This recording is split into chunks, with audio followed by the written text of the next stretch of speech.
amounts of money. That's the point I believe you are trying to make. And so you have to weigh how whether much is your life quality of life is defined by money or defined by health, is defined by, you know, where you're going to live, if you're going to live beside the radioactive waste that you have to put, is decided by the air you breathe, that kind of thing. All right, that's an interesting argument, but there's also the argument, can we do otherwise?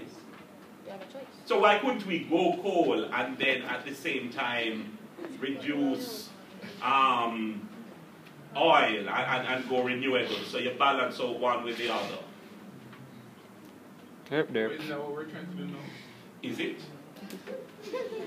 No. Is it what we're trying to do now? So right now we're posturing and continuing to burn fossil fuels. Well, the Minister of Science Technology has said that he wants to achieve at least 30% renewables by 2017. Okay, what kind of life you live? Why you have glitter on your neck? Oh, you write off coal like that off. Isn't energy supposed to be an energy balance? Don't we need a mix anyway? But sir, to get the 30, was there a mix proposed? Yeah, there's a mix, but renewables will be 30%. But it would have to be 30% renewables and other things. What are the other things? Could coal be one of the other things? By the way, they have approved a coal plant for Old Harbour. Is coal renewable? No, coal is not a renewable source. What? Who would ask that? A headrest shall look, you know, see? All this game be on your tape, by the way. All this game be on it. Coal is probably the most abundant thing.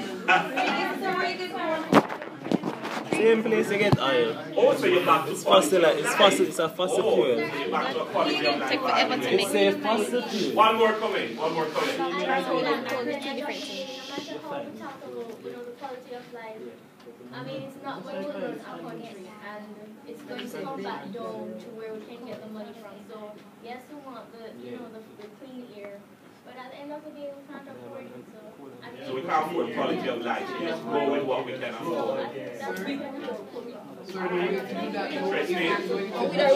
In the end, it's economics, and economics trumps quality of life. I'm only saying reflect on it. All right, but you have now raised another issue. So I'm saying, in your reflection, when you're thinking about climate change, I don't know why I'm not signal here.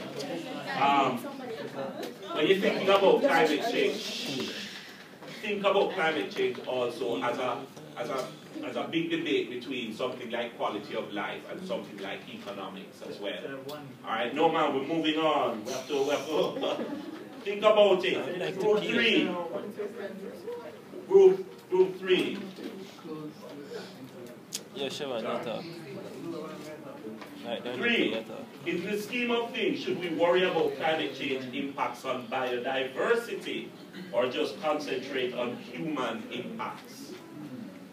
Sir, we were actually saying that biodiversity is essentially what has occurred in the past, but we're saying it would be beneficial to us to concentrate on the human aspect because it's how we interfere with the environment now that's going to...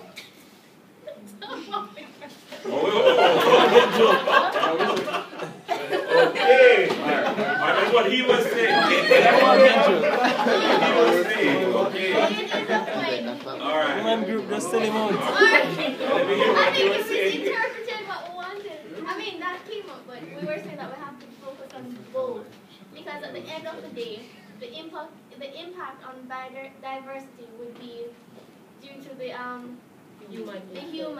what the human did before. So they already did the damage, and now we have to see how we can prevent it.